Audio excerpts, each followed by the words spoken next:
दुनिया के तमाम कर्मकांडों के बाद भी आस्था और विश्वास एक ऐसी अद्भुत चीज है जो हमें निश्चित रूप से उसका प्रतिफल देती है। नमस्कार, प्रखर आस्था देख रहे हैं आप। मैं हूं आपके साथ बिमलेश शुक्ल।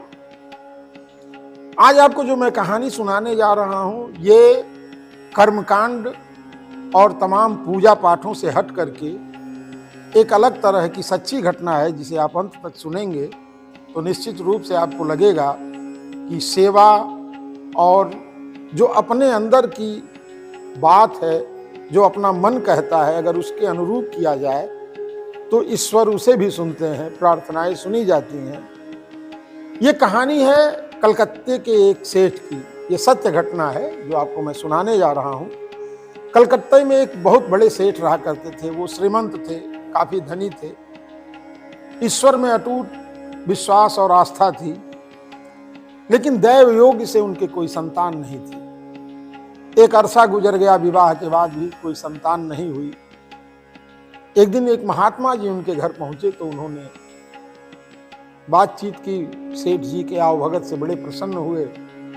पारिवारिक स्थिति के बारे में जब उन्होंने पूछा तो महात्मा जी को भी पता चला कि सेठ जी के पास कोई संतान नहीं है, पुत्र नहीं है। तो महात्मा जी ने सेठ जी से कहा कि आप काशी में ब्राह्मणों को बुला करके एक अनुष्ठान करवा दीजिए,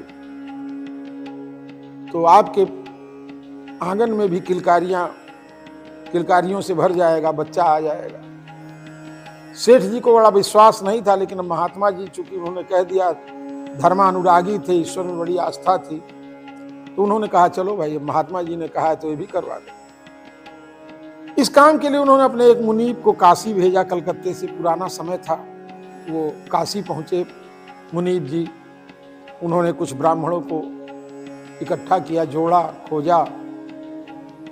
उस अनुष्ठान के निमित्त उन्होंने वार्ता की। ब्राह्मण लोग तैयार हो गए। उन्होंने कहा ठीक है, अनुष्ठान होगा। सारी व्यवस्था की गई। कलकत्ते से पैसा आ गया, जितनी जरूरत थी उससे ज्यादा आ गया। उन ब्राह्मणों को रहने खाने का प्रबंध किया गया, सारा कुछ हो गया। अब पंडित जी लोग पूजा में लग गए। काफी संख्या थी उनकी, 20, 25, 30 जो भी रही हो, संख्या बल ज्यादा था। युवा ब्राह्मण थे, सब अपना सुबह शाम पूजा करते, दिन भर हंसी मजाक करते, खूब खाते पीते, आनंद लेते। 20-25 दिन का अनुष्ठान था। अब बार बार सेठ जी, मतलब उस समय तब दूरभाष था, ये बहुत पुरानी बात नहीं है, मोबाइल का युग नहीं था, लेकिन तब भी दूरभाष था। मुनीब जी यहाँ सेठ जी को बुला करके अनुष्ठान शुरू करवा दिए। सेठ जी वापस कलकत्ते चले गए। अब सेठ जी एक आध दिन गैप करके, एक आध दिन के अंतराल पे मुनीब जी से हाल चाल लेते, पूजा में क्या हो रहा है, कैसे हो रहा है। मुनीब जी यहाँ उनके हिसाब से अनुष्ठान नहीं हो रहा था। उनको लग रहा था कि ये सब कुछ तो बेकार जा रहा है।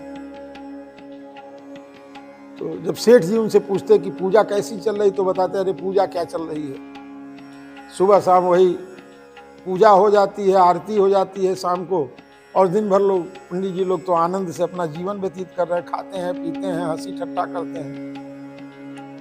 तो सेठ जी ने कहा कि वो तो ठीक है, लेकिन और क्या करते हैं, कुछ और बताओ।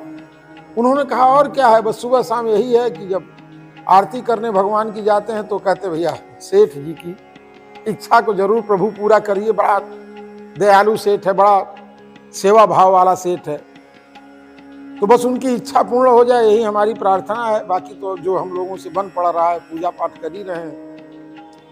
अब ब्राह्मणों की प्रार्थना का असर ये हुआ, हालांकि जब सेठ जी ने सुना, उन्होंने कहा कोई बात नहीं, सारे ब्राह्मणों को रहने खाने की, दक्षिणा की कोई दिक्कत नहीं होनी चाहिए। ये प्रसन्न रहे, यही मेरा कार्य है, इससे ज्यादा मेरा कोई उद्देश्य नहीं है। बाकी जैसे पूजा चल रही चलने दो। पूजा समाप्त हो गई। सेठ जी आए, हवन हुआ, दक्षिणा दी गई सबको। एक सहभोज भी आयोजित हुआ, बहुत सारे लोग आकर के वहां भोजन प्रसाद ग्रहण किए, और ये पूजा संपन्न हो गई। सेठ जी अपने घर चले गए। और उसके बाद 1 साल के अंदर सेठ जी के घर में पुत्र रत्न की प्राप्ति हुई। तेजस्वी ओजस्वी बालक पैदा हुआ। और उनका आंगन किलकारियों से भर गया। तो ये आस्था विश्वास की जो कहानी है, ये अद्भुत है और ये सत्य घटना है। ये आपको कहानी कह लें या ये जो घटना घटी, इस पे आपकी क्या राय है, हमें कमेंट बॉक्स में बताइएगा। फिर किसी कहानी और देव दर्शन में पुनः आपसे हमारी मुलाकात होगी।